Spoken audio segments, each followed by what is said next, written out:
So the next morning, then, Kim Young A wakes up back in her own bed, and her husband sat there at the bedside. So she wakes up and sees him, and straight away she's on it. She's saying, "How? What the hell are you doing sitting here after what you were up to last night?" And of course, her husband has no idea what she's talking about, and again, just completely pleading his innocence, saying, I was in my study. I wasn't even downstairs, and so and then obviously she later confronts the maid about it, and again, just pleading her innocence. So then we begin an interesting part of the film with the character where she's starting to wonder. Then, you know, am I losing it? Am I imagining all these things? Am I going insane? Because they play around with this in the film, the way they frame certain sequences, and also they use certain like filters and colours, and so you're not quite sure whether what the character's seeing is reality or is it in her head, is she, or indeed is she under the influence of some kind of witchcraft or sorcery. So then she starts doubting herself and wondering, is she, you know, losing her mind? But then things start to happen. There's a couple of instances where she's almost killed or at least severely injured, and she starts to think, hang on, is this the housemaid's doing? Is she deliberately trying to kill me? So there's one instance where there's a plant pot that's not the housemaid knocks off the balcony, and it nearly lands on her. And then later on one night, the housemaid's left the gas on in the kitchen. But they're all the kind of things, is it an accident, or is it being made to look like an accident, and is there something indeed malicious there? So then that causes her to kind of double down and think, oh no, wait, what I've been wondering, if, things that may have been imagination or my imagination, oh no, I'm almost certain now that they were for real. So yes, she's trying to seduce my husband and take him for her own, and she's trying to get me out of the way, she's trying to bump me off. So what I've got to do is I've got to kill her first. So it's just like, oh, so again, things are really, really ramping up. So she devises this plan. She goes up in the attic, and she sets this rickety table up, and she knows full well that the window in the attic is in no it's dangerous. You put too much pressure in that, you're going to go through it. It's all boarded up initially. She takes the boards off and disposes of them and says, right, I've got a job for you. I want you to go up in the attic and clean the window out up there. So she basically tees her up. She sets her up for this perfectly, and then sure enough, oh, she goes up there and she's working away, she's smiling, and then all of a sudden, oh, yeah, she comes crashing down. So basically, that's her taken care of, we think. But then, oh dear, the doll's still there. So basically, no sooner housemaid's dead and gone, it's made it look like a perfect accident. You know, the police don't ask too many questions. We get a brief cameo from Curry and Columbo, but that doesn't amount to anything. He comes and goes. So she's off the hook. The only thing is this doll's still kicking around, so we got to get rid of it. So she chucks it, throws it into a river. But then, oh dear, it's back. Yeah, the daughter comes running in with it, and it's like, oh, I thought I'd gotten rid of this. So anyway, oh dear me, she almost goes ballistic, and the husband gives her an ultimatum saying, right, your mental state's dangling by a thread. There's nothing wrong with this doll. For some reason, he decides we're going to keep it and you're going to confront your demons. So basically, he puts it in the bedroom on the nightstand, says, you're right, you're not to move it. It's going to stay there, and you're going to come to terms with it, and you're going to realise that all of this thing that's been going on in your head is just been you. Basically, it's just been paranoia. So you're going to come, it's sink or swim. So, but then Oh, it's the most unfortunate timing because no sooner does he give her this ultimatum, the next day he's like, right, I'm off on one of my expeditions.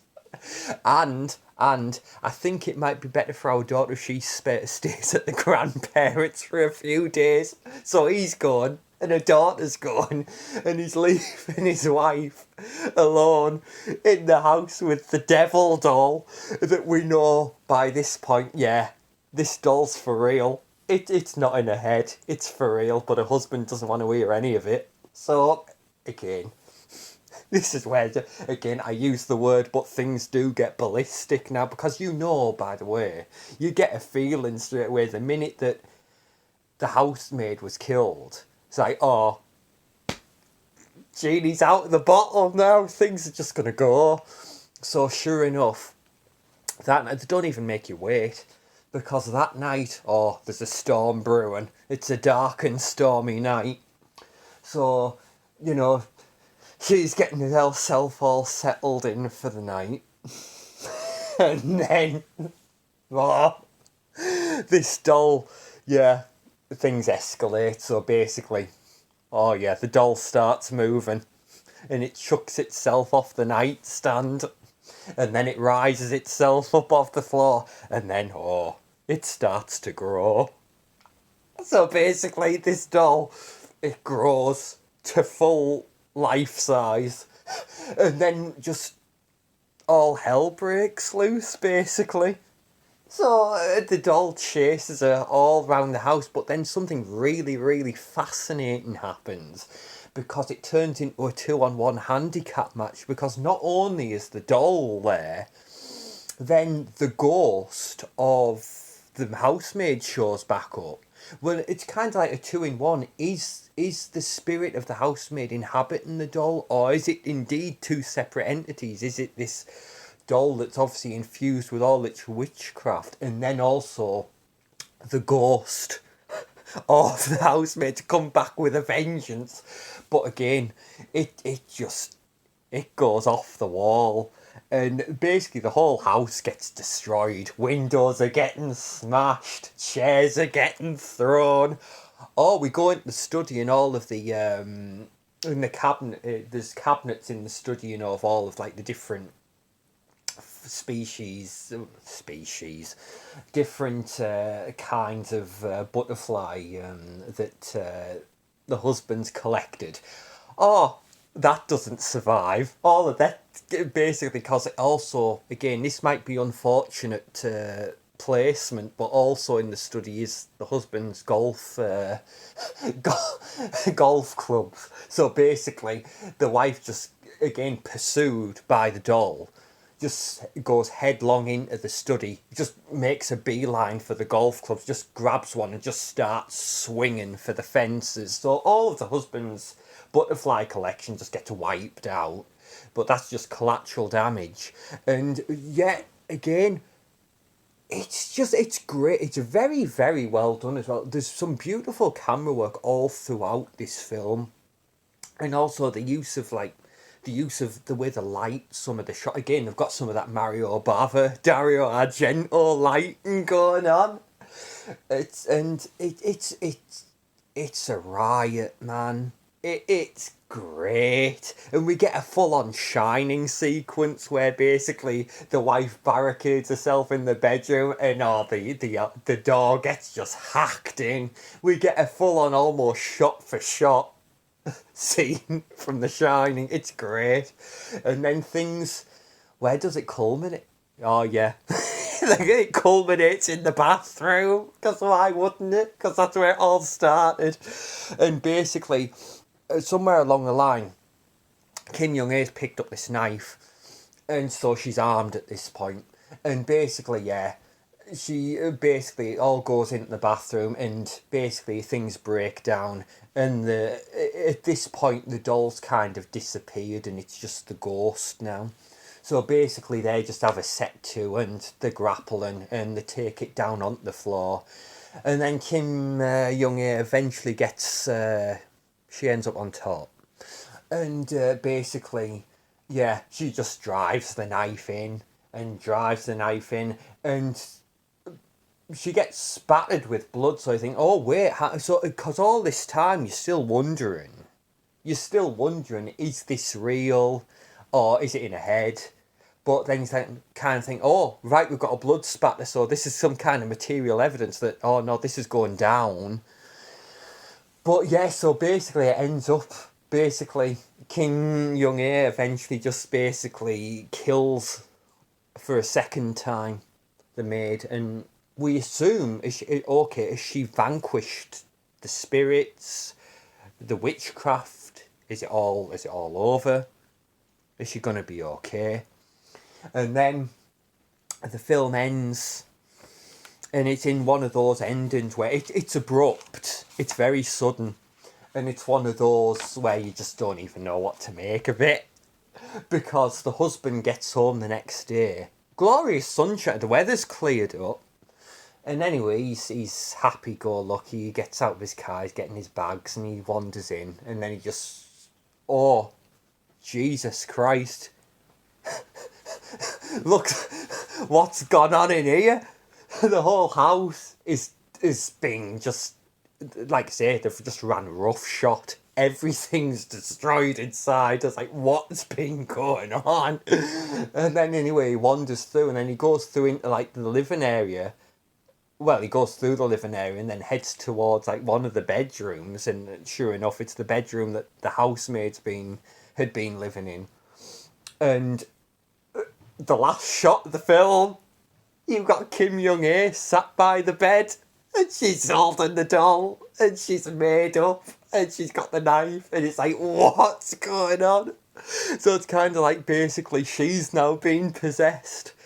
Oh, and then that's the last shot of the film. Again, they do one of those. They just, yeah, that's your film. You can go now. But it's got one of those endings, just, oh, those abrupt endings, man, where they don't even bother. Just, yeah, make of it what you will. But this film was a blast.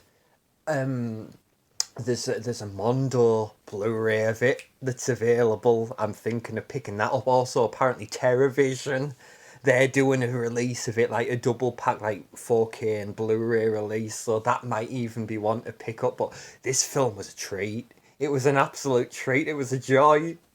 But it's very, very well done. Very creative. And again, it's got a great vibe to it. It's got the right amount of sleaze. It's got a, like I say, it's got a really good sense of humour about it as well, because they just, the minute you see, when you see this doll, and then these scenes where it's just casually just sat there in the background, and then as you say, when it just morphs into a life-size thing before our eyes, and the way it just chases her through the house, but then it's very, very effective. Like, there's some really well done shots. And again, when they've got that red Mario Bava, Dario Argento lighting going on. And, like I say, when the ghost of the maid turns up as well, it's very effective. Because she comes in from the outside, you see. She starts by smashing the windows from the outside. So, and then, of course, they all converge inside the house. It's very, very well. And it's fun. It's really, really fun. I had so much goodwill towards this film throughout.